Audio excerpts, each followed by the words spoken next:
Hey guys, this is my first YouTube video. You thought I was gone. You thought right. But through the power of friendship, help me, I decided I would be back, at least temporarily, to do a playthrough of this game, Pillars of Eternity. Hello and welcome, by the way. My name is Lauren, for those of you who might not know. The two of you that will watch this video know, but that doesn't matter. What does play thorough mean? Well, it's like a playthrough. It's just more thorough. And we're gonna discuss lore, so it's like a lore through mixed with a play thorough, so it's a lore thorough. Which means nothing, because for all we know, we might stop this four parts into the series. I apologize for stuttering a bit. It's just that I'm kind of new to this after 8 months of nothingness. New to this? I mean, I kind of started making videos in 2011 when I was like, hi. Let's get started, shall we? We're going to discuss the lore as we go. I don't think there is any reason to discuss the lore about spoilers. New game. We are going to go, well, I'm not going to go expert mode. You might be saying, hey, this is how you should play. Bros. I got you covered. I disabled some of this, so it's fine. It's fine. I just don't like expert mode because I like information. Just not like the dialogue information of whatnot.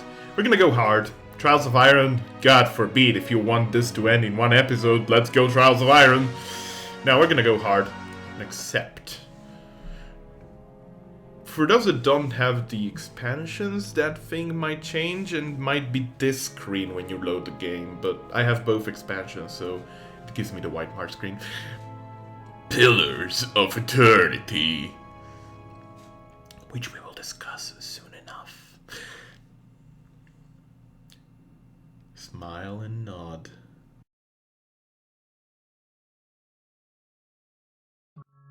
Five wagons grope blindly for the path on a starless night, their master glancing ever upward to the skies for assurance that he is on the right course. A dim lantern his only protection against the encroaching darkness.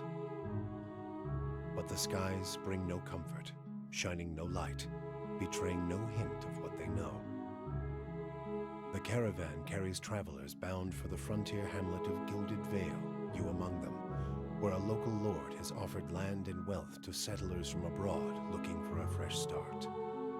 You have taken suddenly ill, sweating and shivering, and one of the other travelers signals for the caravan master to stop on your behalf. He pulls up just in time to avoid plowing into the trunk of a fallen tree that bars the way ahead. You will go no further tonight. Alright, so first couple of things. This game is heavy dialogue influenced, so you may want to know that I am partly dyslexic, so I read like trash, and I'll try to read pretty much everything because it's an immersive game, alright?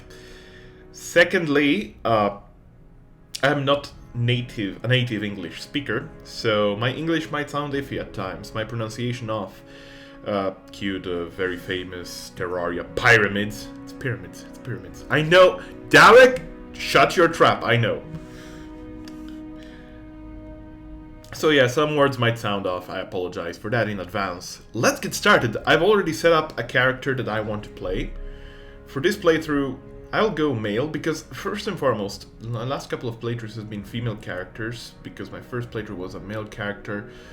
And there is a part of the story which basically gives you the robes of another character. I want to see if the gender of that character changes depending on the gender you pick at the start, or if it's always the same gender, which, by the way, is a female for the previous two playthroughs that I played, at least.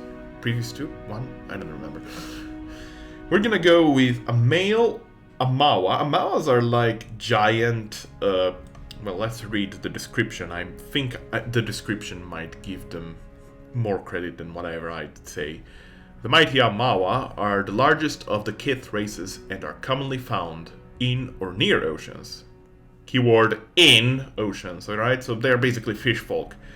Though not truly aquatic, they have affinities for water, and many of their civilizations, such as Rautai, are based on naval dominance. They are known for their unparalleled strength. Case in point, they get a bonus to might of +2. Now, you might be saying, +2 might is pretty decent, isn't it? It hardly matters. Everyone gets about 2 points bonus on everything. Like you can see Dwarf, he gets, yes, a minus dexterity point, but he gets a 1 constitution and 2 might. Elves get 2 points, Orlans get 2 points. Overall, it's all the same, it hardly matters. What matters is when we're gonna pick our culture. It's the culture that can determine how high a stat can go, I think. There might be a limit, like 18 might be normally if you don't get a bonus, I'm not sure. But the culture, I think, allows you to go even above the limit of 20. I've created a character with 21 constitution, it was fun. No, it was 21 constitution, I think so, yes. Let's go next! So there's 2 kinds of Amawa. There is the Island Amawa, who is good with handling weapons. He handles his weapon. Sorry. He can have 1 more slot of weapons. Normally you have 2 slots of weapons between which you can choose. Normally you can have, like, I don't know, a 2-hander and a crossbow, or a sword and shield and 2 daggers. Any combo you want, as long as it's not 2 2-handers in the same slot, you know? Well, Island Amawas get 3 slots.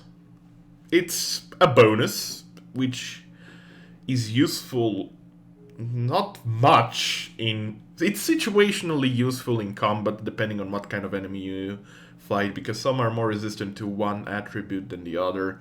But honestly, I don't think it's a good enough bonus. What we're gonna go with is Fish Amawa, also known as Coastal Amawa, which kind of reminds me of that one Dota hero, as well as that one race from that one Avatar movie. Towering Physique. Coastal Amawas gain bonuses to defend against prone and stun effects. This is actually really good. Prone basically is a knockdown, stun effects is ye old hold person and what have you from Dungeons and Dragons. It's actually pretty decent, particularly prone, because when you're prone, you can see your dexterity is reduced by 2, reflex deflection are reduced by 10. You get hit a lot and hard. You don't want to get prone. So yeah, they get just like a quaint little protection against that. So we're gonna go with a Coastal Amawa and deal with our bluiness. What we're gonna play is a good old paladin, which is a bit different in this game than you might think. You might think like there are forces of good and whatnot. Not all of them. Some are a bit merchants, some are a bit mercenaries, some are a bit serial killers, some are a bit lawful good. But this one is not gonna be very lawful good. This one is gonna be a very stoic, very judgmental paladin. I've been thinking about all the kinds of classes I could go with. I was thinking about priest, but a priest is... well, we'll see. We'll see as we go. So, these are the 5 types of paladin, but the Bleak Walkers, they are basically a pack of mercenaries, ruthless mercenaries. They get hired, and when they get hired, it's usually game over. They're basically the checkmate of the battle. Everyone fears them. And they are actually, as you can see, favored disposition. Cruel and aggressive. This favored disposition, benevolent and diplomatic. They get bonuses, aggressive bonuses. They terrify enemies when they kill them and such. They're actually pretty unique. Drakaze Paladins. They are... I don't know what they do, actually. Passionate and clever, so I guess they're like... innovative paladins? I haven't read much about them. I've read mostly of the Bleak Walkers, the Shield Bearers, which are basically the good old paladins, honest, diplomatic, goody two-shoes, healing allies and stuff.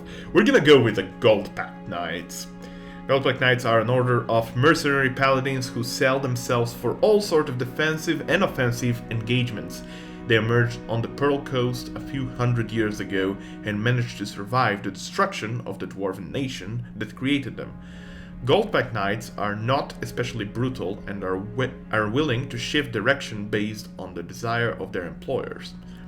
As their name suggests, the Goldpact Knights believe payment forms a binding contract.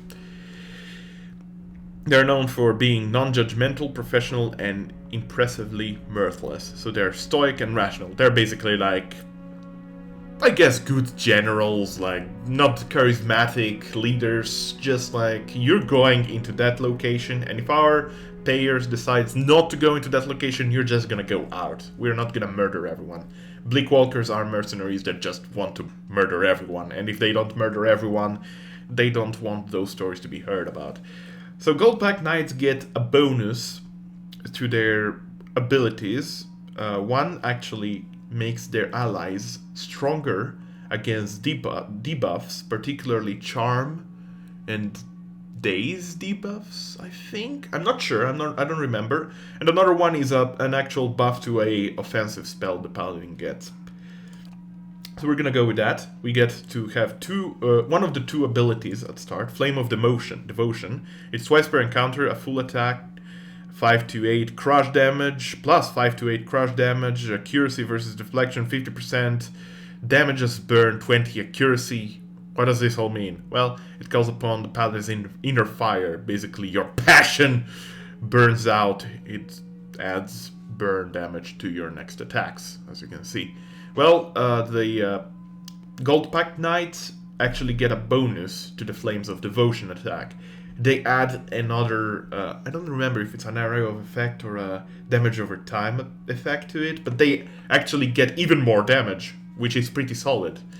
The other alternative is good old classic Lay on Hands. Allied target plus 54.9 endurance. Allied target doesn't necessarily mean not the paladin. You can heal your own self if you want. It's not just for allies. It's everyone in the party, so yourself works fine. So which one are we gonna go with? We're gonna go with Flames of Devotion at start. We're gonna get plenty of ample opportunities to pick Lay on Hands later on, so it's not a problem. We'll want it? Sure. Maybe. We'll see in 16 levels time. But Flames of Devotion is what I want to go with. Very offensive, very strong ability early on.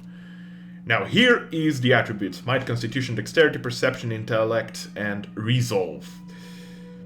Don't look at the stars. They lie. They lie. Don't look at the stars. They might say, hey, it's recommended. Don't. You go with a cleric, they highly recommend your Resolve. Resolve is not that good.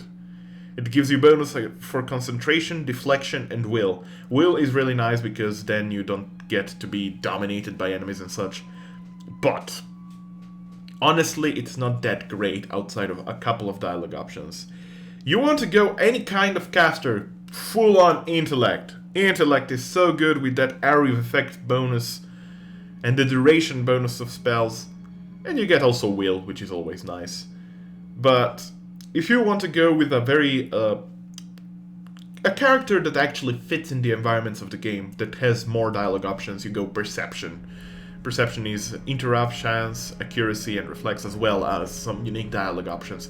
Every stat has unique dialogue options, so don't count that as granted. But Perception is actually pretty nice, particularly if you have a big hitting sword or a small hitting sword. In any case, it always works out because of that interrupt bonus, which basically delays the turn of the one that you hit. I think it would be more useful for someone with faster weapons, like 2 knives or something like that. What we're gonna go with is we're going to use 2-handers. We're gonna go full on Might. As you can see, I can put 20 points into Might because probably of my Amawa bonus. But we're not gonna go 20, because 20 is a bit extreme. Maybe even 17 plus the culture bonus, depending on what culture bonus we're gonna get. We'll see. This is not the finalized stats. We get all of this plus another one. Constitution, we're not gonna have a lot. We're not gonna be a tank. You might be saying, wait, Paladin that is not a tank? Paladin that is not a tank. We're not gonna go with that archetype. We're going to create something monstrous, something that has more dexterity than speed. We're gonna lower our intellect. You might be saying, wait, the duration of spells. Yeah, it's a bummer, 10% duration. But we're gonna get plenty of items that are gonna boost our intellect. We're gonna get plenty of potential nighttime effects that are gonna boost our intellect. So it's not really a big issue to lower our intellect by 2. Resolve I'm gonna keep at 10. I don't really need Resolve. it's not as necessary as perception, which we're gonna go boost to 14. Now we have 2 more points to use the way we see fit. We could go might, so we hit even harder. Every point of might is 3% damage. We could boost it to 27. How about we go 1 might and 1 dexterity, so 18, 12, 15, 14, 8, 10. I think that is absolutely fine. Resolve. I don't know, man. It's the dump stat. Particularly, like, main character, maybe you want a bit higher ultimate free abilities for more dialogue options, more quest completion bonuses and stuff. But if you create more characters in your party, which you have an option to, these are the dump stats. Unless if you have a caster, don't go intellect. Unless if you want to interrupt really lots, don't go perception. Resolve is resolve, you know, it has a bonus with will, I guess. It has a bonus with will here too, but we're gonna get bonuses with will through many spells. Priests have spells that boost your will. Paladins have abilities that boost their will. I don't think it's gonna be a huge problem if we go 8 and 10 here. Will saving throw is a bit garbage. Nothing much we can do about it. Reflex is gonna be fine. Fortitude should also be fine. 16 plus 4, 20. We're gonna get 18 reflex and minus 4 will. So we're basically screwed if someone wants to dominate us. Now let's pick our culture. Our culture is basically where the heck do you come from? There are several lands in the world. We particularly are gonna play in the Deerwood and the White March. These are the 2 regions we're gonna play in, which you cannot really pick. You can pick a bit further away regions. Adair is basically the main. Basically, think of Adair as Great Britain, whereas Deerwood is the United States, alright? So basically that's the kind of relationship going. Deerwood got its independence from Adair. Actually, I never thought of that. That makes absolute sense, making Canadians absolute overzealous religious fanatics that wanted to murder the United States. Did that happen in history? I don't think so. Deadfire Archipelago, well, first, Adair gives me a bonus to resolve. We can then return to the attributes and change this bonus, but this is like a maximum bonus over the maximum stat already, so if you want to use this to your advantage, you can. Deadfire Archipelago is a nation of Nasitak, dozens of Amau settlements and hundreds of flawless pirate-infested islands, so basically it's, you know, an island nation. Examital, I don't know if that's the correct pronunciation, Examital Plains, there's gonna be a lot of things we're not gonna pronounce right because, unfortunately, lots of the names are derived from Welsh, I think. Located to the northeast of Erglanthath, so that's actually pretty close. Erglanthath is a region bordering with the Deerwood. That is actually okay close distance between the Deerwood and Examital Plains. Examital Plains? Examital Plains? I don't know. You get a bonus to resolve. Old Valia, you get a bonus to intellect. By the way, you can see that my starting gear changes a little bit depending on my culture. You get an intellect bonus, counting many humans and dwarves among their ranks. The Old Valian countries are still forces to be reckoned with. Rautai is, I think, one of the more sensible starting locations for an Amawa, because it's a nation of Amawa, so as well as Orlan and dwarves. But particularly, there is going to be an NPC later on, which we might have in our party, which is from Rautai. Living Lands is a mountainous region of a large northern island renowned for its diversity of plant and animal life, home to an assortment of races in a variety of colonial and independent settlements, and the White that Wends, a large cracked southern expanse of polar ice, so far away to the south. The White that Wends is home to the Pale Elves and small colonies of daring explorers, which wouldn't really fit us. Granted, you get the two-hander, but we're gonna buy one, so it does hardly matters. So I was thinking either Living Lands or Rautai. I kinda like the Living Lands. It seems like we also start with a Brigandine armor, which is pretty heavy. We might not want to wear heavy armor because we're not going to be a tank. There's no need to. We're basically going to be the second in command, or rather second in command second in front lines, you know? There's going to be the main tank, which is just going to take all the aggro, and there's going to be the second in command, which is basically us, despite the fact that we're going to be the party leader, but don't listen to me. I think I'm going to go with Living Lands. I kind of liked Living Lands as a start. It changes a tiny little bit the dialogue at the intro. I don't think there is much else. Adir, I know that changes some dialogues after a while because the Deerwood doesn't like Adir, and they start calling you names, and you're like, hey, chill, simmer down, mate, simmer down. I'm not gonna listen to you, right? So, are we going to go with the Living Lands? Let's go with the Living Lands. We can change now attributes, by the way. We can return here. The culture stays. We can change our might score that we got from the Living Lands into dexterity, for instance, if we wanted. How much does 1 point give me? It gives me a tiny little bit more action speed. Let's go with that. I think that's fine. You know, 3% damage bonus is always nice, but it's gonna be fine.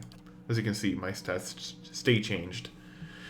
So, the background. Depending on the background, we get some skills. Skills are nice. Skills are really nice. Particularly lore skill, survival, and athletics are some of the nicest skills. Of course, stealth is also nice, but we're gonna have alternative scouters. Mechanics, I would almost never go with your main character as mechanics.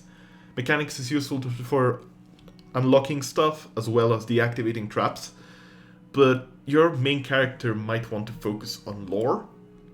Lore is nice because you get to have unique dialogue options depending on lore.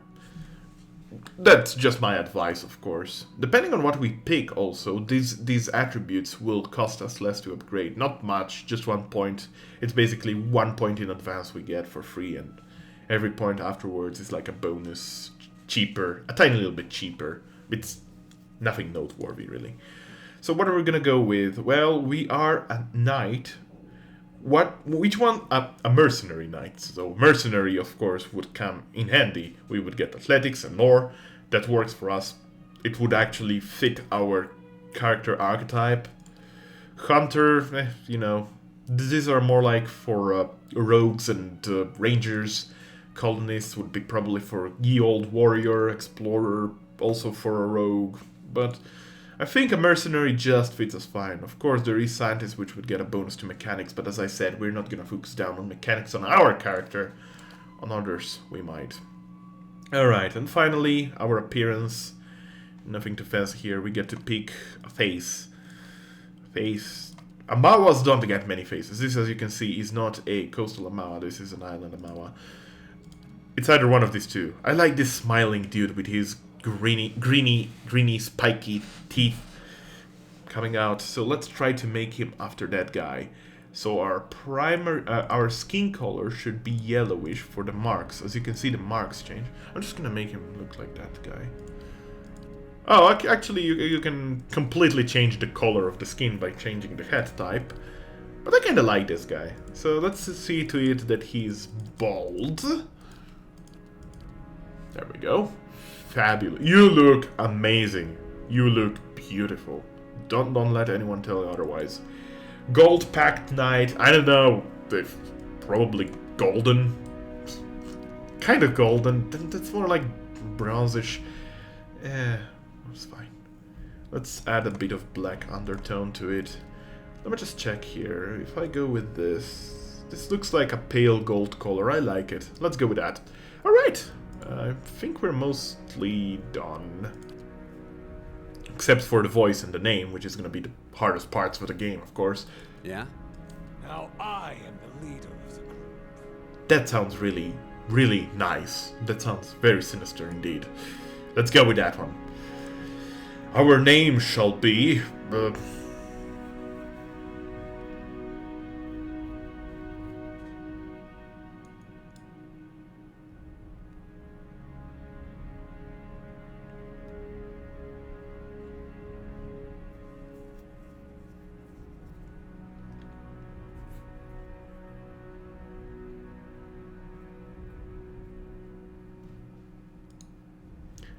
let's name him Boris.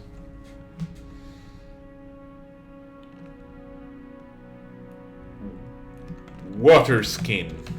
Beautiful water skin. Of frigging course. That's just perfect.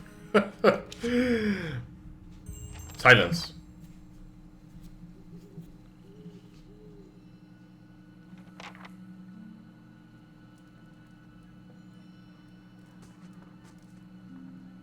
The caravan master finishes addressing the group, his bushy red mustache and sagging jaws quivering as if for emphasis. Everybody stays close to the wagons, got it? Stay out of the woods, and beasts take you if you were planning a stroll through those ruins up there. He nods towards a looming black mass on the hillside. Whole area's crawling with hut-dwelling types who'd be happy to stick an axe in you for trespassing. So mind that you don't track mud on their sacred blazing rocks. Tonight, everybody stays put, and in the morning we'll get the path cleared. Gilded Vale's less than a day out. Understood? At last, the caravan master turns to you, frowning as he looks you over. Touch of the rumbling rot, could be. There's a stinging beetle round here, carries it. You'll be fine once it passes your innards. Unless you don't drink water, of course. Which case you'll be dead in a day. Bro, I'm a big man. I can take care of myself. Besides, water is my surname. There's a berry grows in these parts, small and pink, called a springberry, about the size of a fingernail. Give you cramps if you eat it, but the frontiersmen make a tea from it. Calms the insides. Should get you through the night. You might check around, see if you can find some. Meanwhile, I'll see if we can scare you up some water. Oh, thanks. I know you want to hunt before it gets much darker. Let's see about refilling our water first. Got a sick one here. He nods in your direction. Sparful nods and slides the worn bow over his shoulder. So Sparful just left to take some water.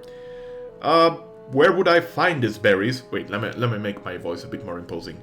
Where would I find these berries? They grow on a bush that's common round here, kind of funny looking. You'll know it when you see it.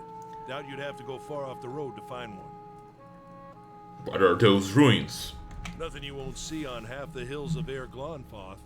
Money to be made selling their knickknacks in Defiance Bay, if you don't mind getting stuck with Glonfoth and arrows now and again. They didn't build them, but I'll be the effigy if they don't watch them like a mother bear. Of course, all the ones around here have been ransacked 10 times over. Got nothing left worth half a pawn, so I hear. Who did build the ruins? Got different names for them. Settlers called them Ingwithans. Nobody that liked them enough to stop them becoming ruins, tell you that much. Nice joke. Is it dangerous out here? Not if you hurry about your business. Oh, and we're staying our night. Good. Perfect. Weather holds up. What kind of weather do they get out here? This time of year, rain mostly, and wind. But there's a different kind of wind out here time to time. Locals call it a beowick. Born out of the ether, the spirit's path. Never seen it myself, never cared to. What are these huge rocks coming up out of the ground? They don't got Adra where you come from? Well, it just grows up out of the ground like this. Goes deep like tree roots. Some of it all the way to the heart of the world, you believe the stories. Interesting. Huge rocks coming up, but we're gonna check them later on, and we'll see the tweet that we explain a bit also. The origin of the name of the game. It's more like a shell than a proper rock. Easier to work if you're a mason. Got all kinds of strange properties. Seems to have some kind of life of its own.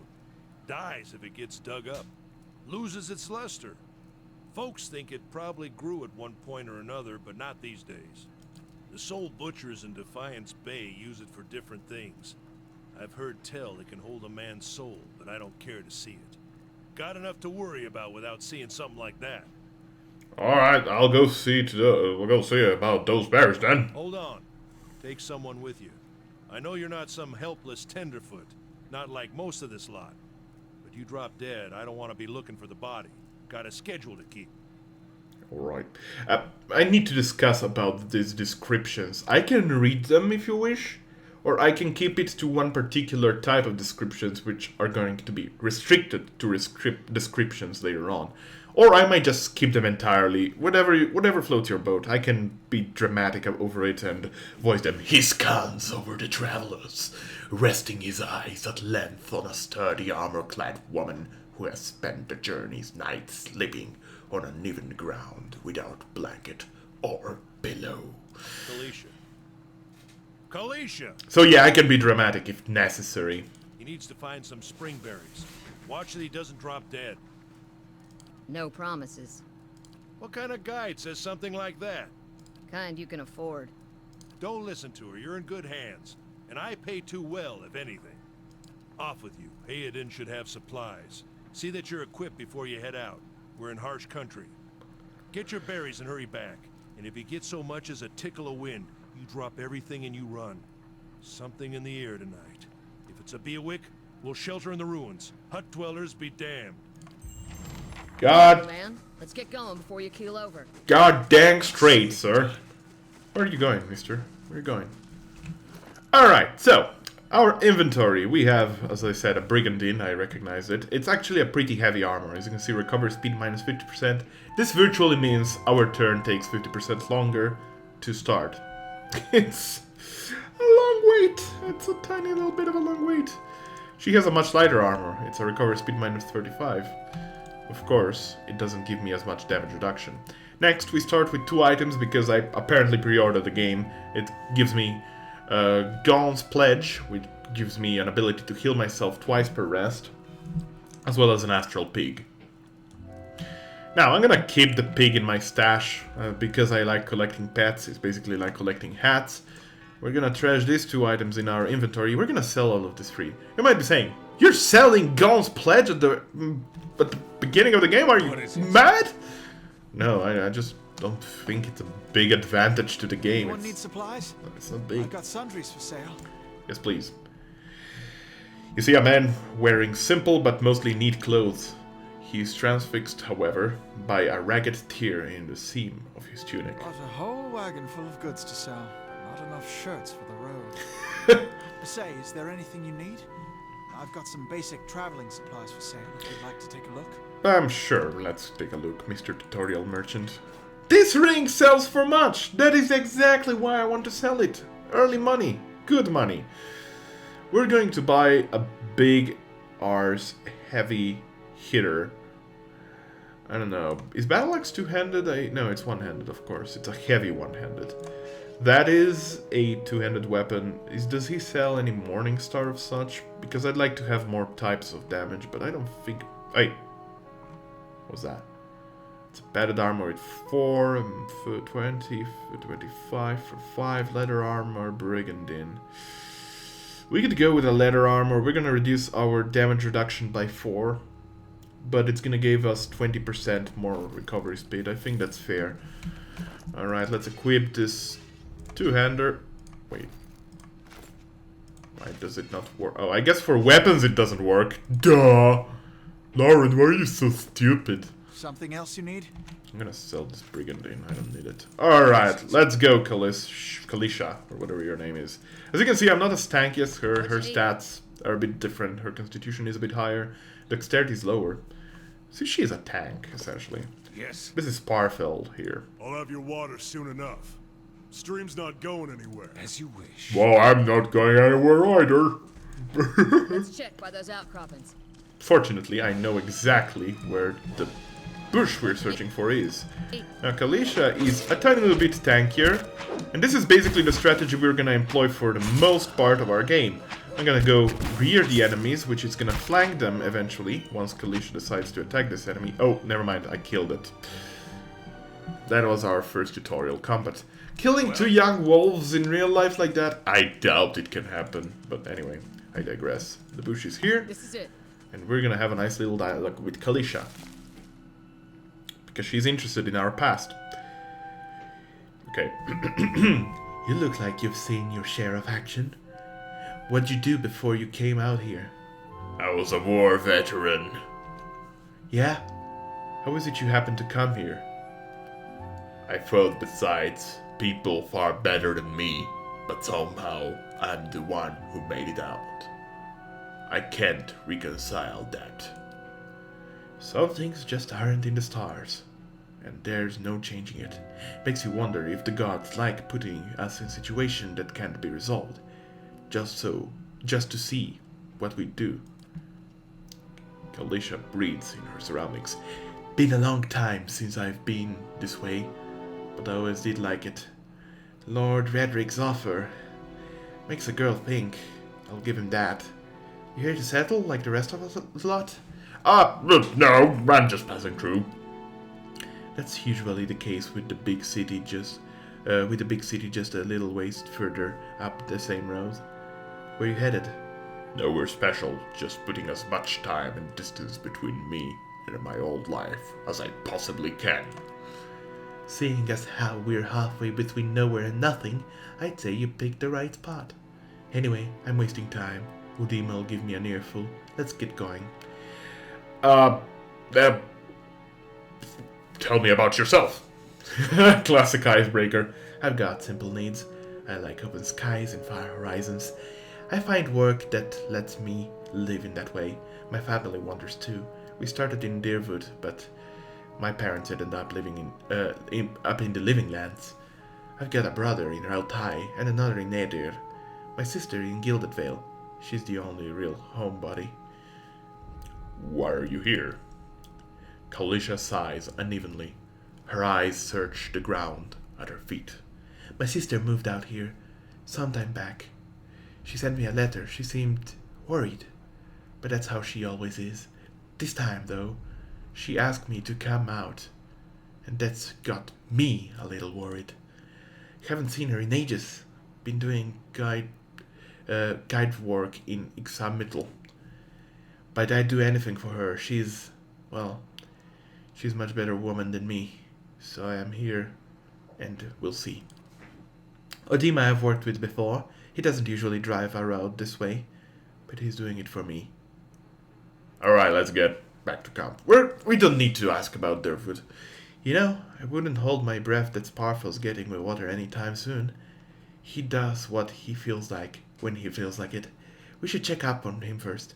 Stop him around a little. Swim just that way. Come on, let's get your water. Alright. What is it? That was awkward. Sorry, female voices. Not very good at it. So pressing D actually activates fast mode. Pressing the left alt enters you sneak mode. Sneak mode actually can sometimes detect certain secrets. More often not with your current sneak ability. I think it's sneak related. I'm not sure if it's sneak related. Whoop! Technical difficulties. Turns out pressing the start button crashes fraps. So tiny bit of the video got corrupted. Luckily my game did not crash. I moved just forward ahead. I was trying to explain that pressing D activates fast mode, pressing left alt gets you into shadow mode or scouting mode, which basically allows you to spot hidden traps, hidden treasures, as well as spot some enemies depending on your sneak skill better earlier. It's usually advisable to play fast mode and with sneak mode on or scout mode on, so you can find some nifty little things. But please, if you do record this game, do not press start button. Apparently it does bad things. So that's all that you missed. Travelers maybe, or looters, or bandits. Bet sign any way you figure. Yep, they're dead, Jim. Oh, good, I got an armor that I bought. Perfect. We're gonna put it in the stash, because we can. I didn't disable the stash. Simply because I feel like the inventory management in this game is a bit iffier than in Baldur's Gate. In Baldur's Gate you get the hang of what is more valuable than the other thing. Here it's pretty much, oh my god, what do I pick, you know? Alright, let's cross this river path here through this ruined bridge. We're going to find out. What a surprise. Sparfell went hunting. At least he left the water skins. Come on. Guess who else is a water skin? You crouch at the riverbank and dip your water skin into the cool water while Kaliska waits nearby, keeping watch. As you rise, you notice her look up sharply towards the tree line. You have gained an item. Quest. Full water skin added to your stash. Out of the trees emerges Sparkle, one of the guides barely discernible in the dim moonlight. He no longer carries his bow, and there is a strangeness to his gait, his stride wobbly, as he moves towards you with labored breath. Sparful, are you alright? Kalisha frowns. Sparfle's toe catches on a rock, and he collapses forward in a heap, the feathered shaft of an arrow planted between his shoulder like an enemy flag.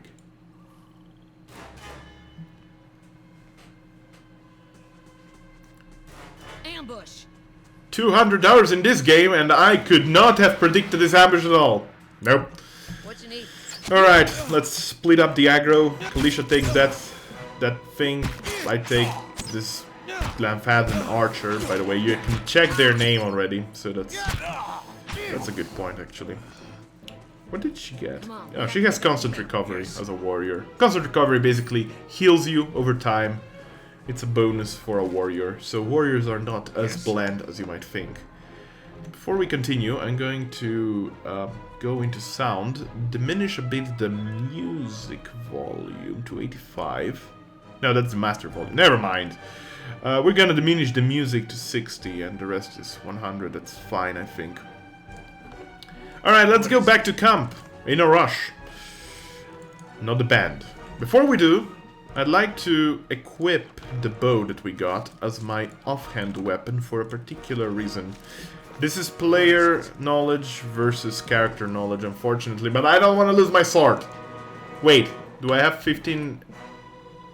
No, that's fine. I don't need the bow. Never mind. I'm an idiot. Okay, so there's a couple of Glanfathan archers and hunters and whatnot. Let's have Kalisha take up these guys. We can now try out our Flames of Devotion, so you see what it does. Basically what it does is a fiery attack. Nothing fancy right now, but it's gonna become better and better as we go on, believe me. Okay, it's a bit of micromanagement if you don't have the AI unlocked, rather, not unlocked, but rather set up. I have it on, it's just that there is no AI script selected, and I like to keep it that way because, believe me, you don't want your caster to just start burning your party. That would be bad business. Stay quiet. Okay, let's sneak forward. You can see that the camp has been raided, unfortunately. What a coincidence. We were out just for a couple of seconds.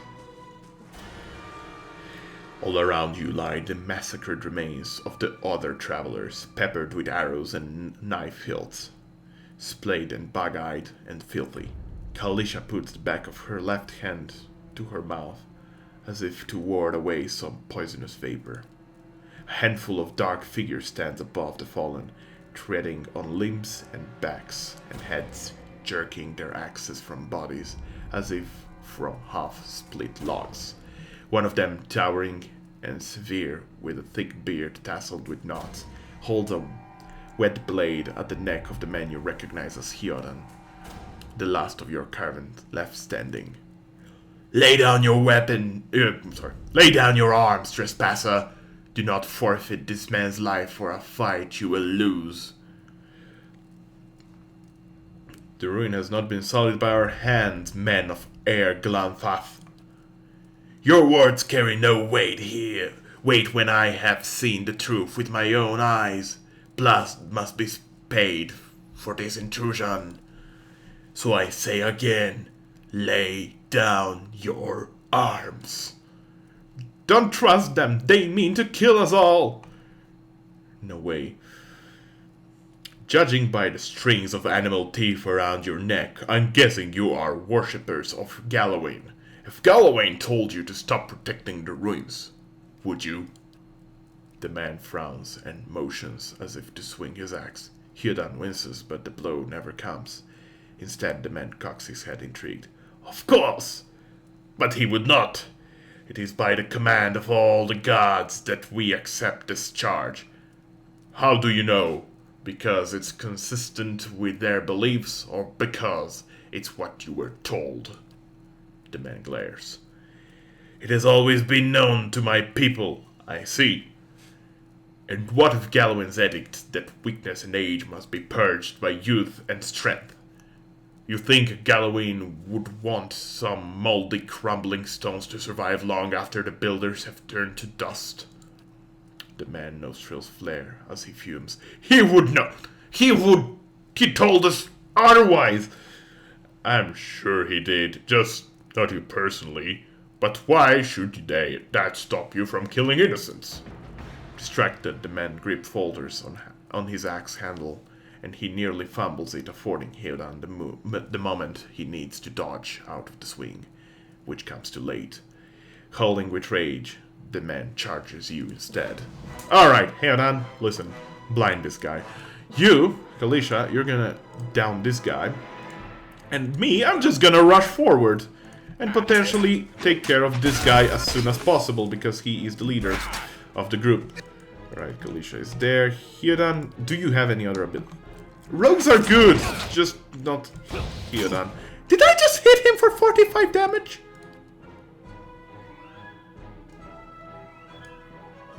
I don't know if that was 45 damage, but it was certainly a friggin' painful attack and a half. Okay, everyone is fighting someone. Hildan is taking it like a champ. Please don't die, Hildan. Please don't die. At this point, I'm just gonna strike him down with Fury of 10,000 Suns. Kalisha is done with her target and is gonna down the hunter. Victory for party! Your enemy lies supine on the ground, unable to rise. His companions now lie silent among the other dead. His breath comes in whizzing, fitful gasps. He looks not at you, but at the sky above you. Forgive us! Barely audible beneath his choked sighs, a whisper of wind stirs in the air. At this, the man's eyes roll back as he closes them. Good.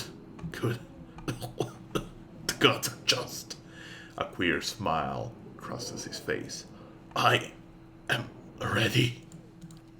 The wind begins to swell, whipping around the camp, electric and volatile, appending pots and rattling tents like an angry spirit. You can feel it begin to sweep beneath your skin, and where it pierces you, it feels as though it is rendering you apart from within. Seated against a wagon wheel amidst the howling maelstrom, slashed across chest and bowel of Dima's body stirs, and with great effort he raises his sagging head, his eyes barely open. He looks directly at you. Get inside! Run!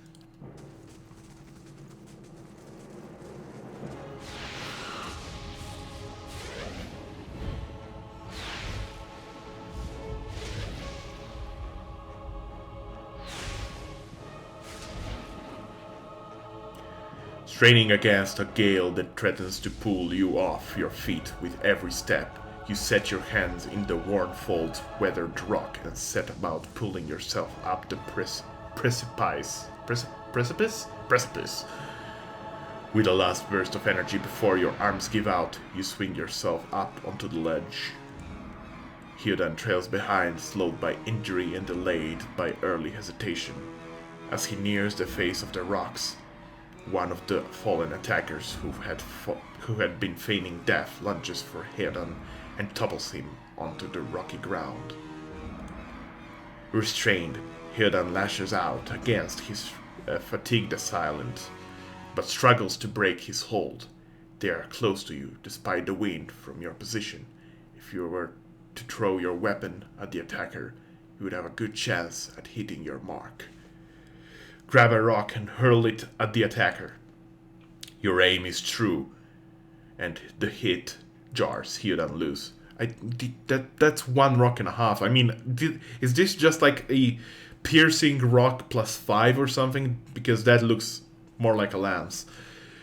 Lurching to his feet, Hildan clambers up the base of the rocks.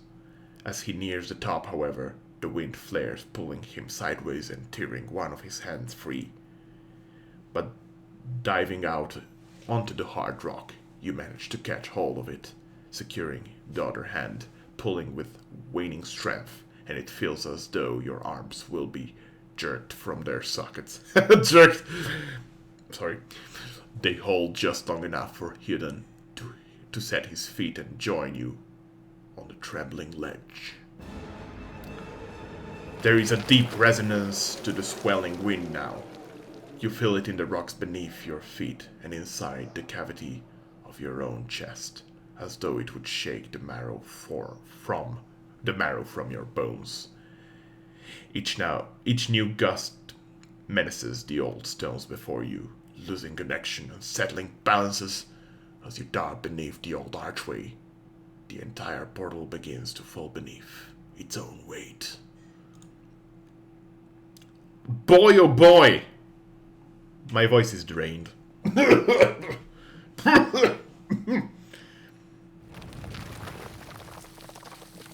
Was that? A Buick. Had to be. Then we're lucky to be alive. And we're the only ones. Yeah, sure, just idly talk. We can't stay here. There could be another collapse. We're not getting out that way anyway. Let's get further inside. Alright. Again, I apologize for my bad reading. It'll improve over time, I guess. It just needs to be refreshed a bit because I'm not very used to it. But anyway. That should be far enough. But what now? We look for another way out. Storm has to die sometime. What about everyone else in our caravan? Kalicia's lips press together and her chin rumbles. Her voice is faint. The wheels got hold of them now. She looks up. God grant them better luck in their next lives. You don't seem too upset about all this. Kalisha looks you in the eye, a volatile current running beneath her voice. Maybe you just don't know me enough to know what upset looks like. And maybe I've seen worse too. Seen worse and kept on walking. That was sassy. 'Cause there's nothing else to be done. And 'cause there's other people you care about who still need you. What happened out there? Windstorms, of a kind they only get in Erglanfath. Not too many people live through them, so it's hard to know what's true.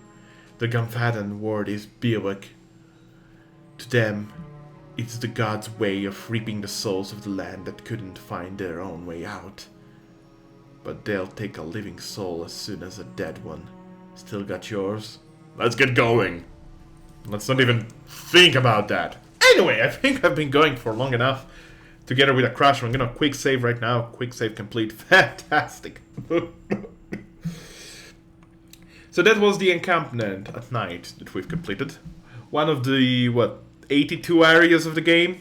Well, if we take one area at a time, I guess we're going to make it an 82-part series. It's probably gonna be around 300 parts, so thanks everybody for watching, and until next time, hopefully not in 8 months, be well. Bye! Heh, I still got it!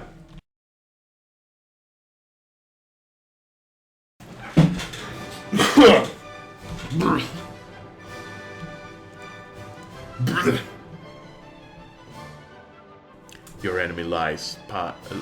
Your enemy lies.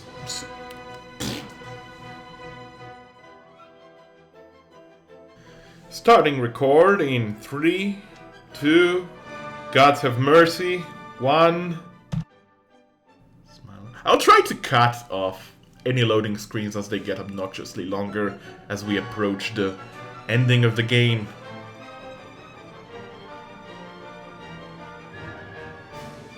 I may want to cut this one too.